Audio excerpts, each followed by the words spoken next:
You've probably sold something that you were completely right about. Maybe it was a stock you researched for weeks. Maybe it was a piece of real estate, a business idea, or even a cryptocurrency. You did the work, you were correct, but then you got out. You sold at the exact moment that being right became emotionally unbearable. And then you had to sit back and watch that asset go to the moon without you. Let's talk about two different people. We'll call him Marcus. Marcus has a whiteboard in his home office. It's covered in stock tickers and blue marker. He reads quarterly earnings reports. He listens to the analyst Q&A sessions at the end of the calls, the part nobody actually listens to, and he is almost always right. Two desks down from Marcus at his day job is Sarah. Sarah doesn't have a whiteboard. She has a sticky note on her monitor that reminds her to ask for a raise in January. She has never read an earnings report in her life. Sarah retired in April. Marcus is still working. Marcus was right, but Sarah got rich. That is the part of investing that should absolutely terrify you. Today, we're taking apart the three incredibly boring funds that have quietly built more seven-figure retirement accounts than any single stock in American history.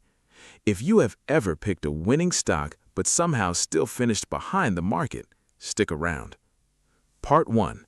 The Three Giants, VOO, IVV, and SPY. Let me name these funds for you right now, and then let me explain why knowing their names is actually the least interesting part of this video. They are the three major exchange-traded funds, or ETFs, that track the S&P 500. You have Vanguard's, which trades under the ticker VOO, you have BlackRock's under IVV, and you have State Street's under SPY, which was actually the first one ever built back in 1993. It is the exact same 500 companies, the exact same index, just three different wrappers around an identical pile of American enterprise. Between them, they hold over $2 trillion. There's a very real chance you own one of them right now inside a 401k and have never once thought about it. If you cracked open every single millionaire retirement account in America and poured them out on a table, you would find these three funds sitting at the very bottom, holding the whole thing up. Now, your reaction right now is probably, okay, the secret is buying the index. Thanks for the video. Revolutionary stuff. You've had financial influencers shouting at you for a decade, but nobody ever explains the mechanism to you. Why does owning everything beat owning just the good ones? Logically, that sounds false. It sounds like someone telling you that the best way to win a horse race is to bet on every single horse, including the one in the back currently trying to eat the fence. To understand why this works, we have to look at the math. Part 2. The Lottery Ticket Market. A finance professor named Hendrik Besembender decided to do a massive data project that almost nobody had bothered to do before. He took every single stock ever listed on the American market going back to 1926, about 26,000 companies, every stock you could have possibly picked. And he asked one very simple question. Did this stock beat a one-month treasury bill? He didn't ask if they beat the market. He didn't even ask if they beat inflation. He asked if they beat the safest, most boring, zero-risk parking spot on planet Earth. The result? 57.4% of them did not. Let that sink in. The majority of stocks you could have ever bought in American history were worse than just leaving your money in cash. But it gets weirder. When he traced where the actual wealth in the stock market came from, he found that roughly 4% of stocks produced the entire net gain of the American stock market. Not most of the gain, all of it. The other 96% of companies combined gave you essentially what a treasury bill would have. Just 86 companies accounted for half of the wealth creation. And the failures? They were brutal. More than 9,000 of those companies were delisted, with the median stock taking 92% of your money with it down the drain. So the stock market you have been picturing in your head, it doesn't exist. There is no neat bell curve where most companies do fine, a few do bad, and a few do great. The stock market is a lottery. It is a very small handful of massive, world-eating winners standing on top of a mountain of corpses. When you buy a single stock, you are not just betting on a good company, you are betting that you have magically found one of the 4%, and more importantly, you're betting that you'll have the stomach to hold it for decades until it proves you right. Owning an S&P 500 index fund makes that bet for you. You don't have to find the 4% because you already own them. You own the corpses too, sure, but the most a dying company can take from you is 100% of your investment. Meanwhile, there is no ceiling on how high the winners can run. The winners drag the dead weight forward. It's not a trading strategy, it's just math. Part 3. The 4 a.m. panic sale. Which brings us back to our stock picker, Marcus. I told you he was right, and he was. One of the companies on his whiteboard was a massive tech company. If he had held it, it would have made him rich. But holding it meant surviving 4 separate occasions where the stock lost more than 50% of its value, during the dot-com bubble, or the 2008 crash, or the 2022 tech pullback. At one point, the stock fell almost 90%. It took 4 years just to get back to the price he bought it at. This is the part they cut out of the "I bought Amazon in 1999" stories. The chart looks like a beautiful staircase to heaven when you zoom out 20 years later, but when you live it forward one day at a time, there is a very long stretch of time where you look like the dumbest person alive, to your friends, to your spouse, and eventually to yourself. Marcus sold 2/3 of his position at 4 a.m. on a Tuesday morning, standing in his kitchen, bathed in the blue light of his phone screen. He had watched his portfolio bleed for 11 straight weeks. The argument for holding it didn't sound like investing anymore. It sounded like delusion. You don't need a massive economic collapse to lose in the stock market. You just need one really bad night in the middle of being right. Sarah, on the other hand, puts her money into a target date index fund every 2 weeks. She doesn't even know what companies are in it.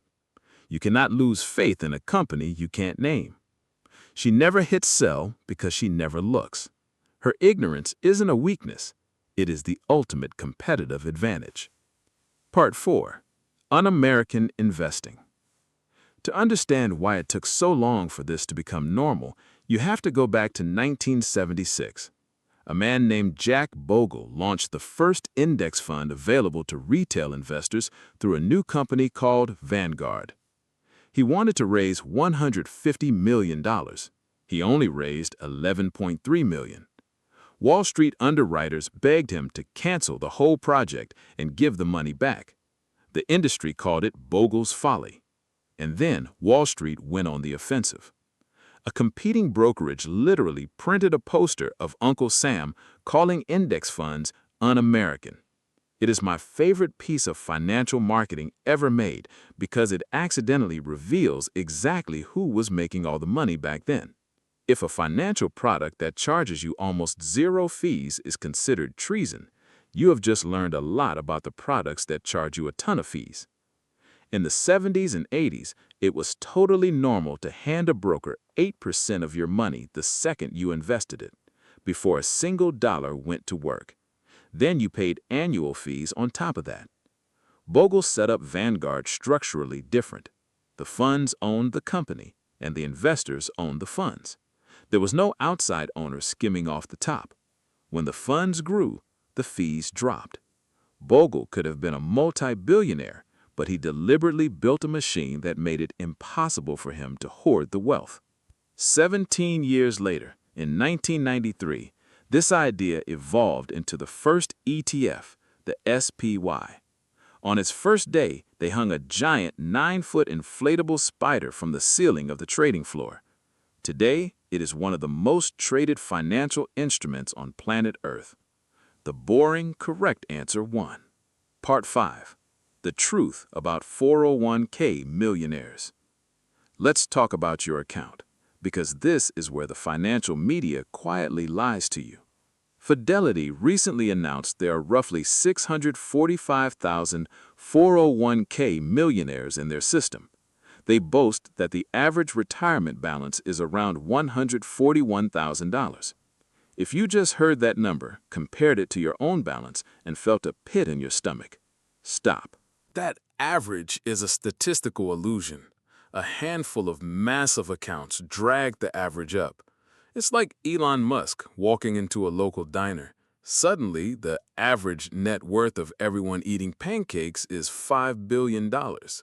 If you look at the median, the actual middle person in the data, the balance is about $32,800. But look closely at the ones who did make it to $1 million. They aren't filled with penny stocks or exotic crypto bets. They are built on index funds. Roughly two-thirds of Vanguard investors sit entirely in target date funds, automatically checking a box during their HR onboarding. A massive share of American millionaires got there by default. Part 6. The uncomfortable counterarguments.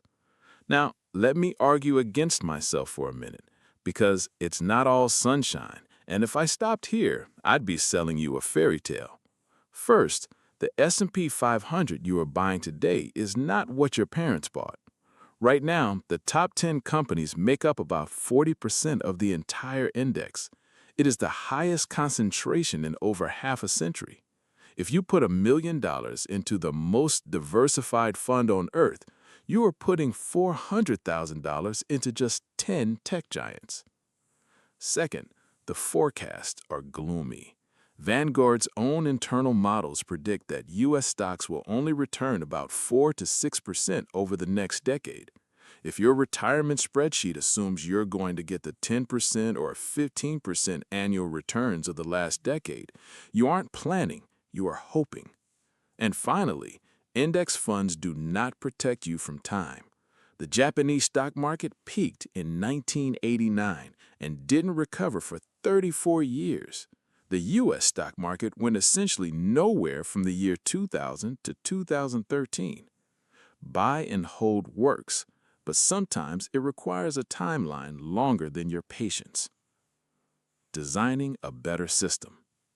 There's a saying in finance: concentration builds wealth, diversification keeps it.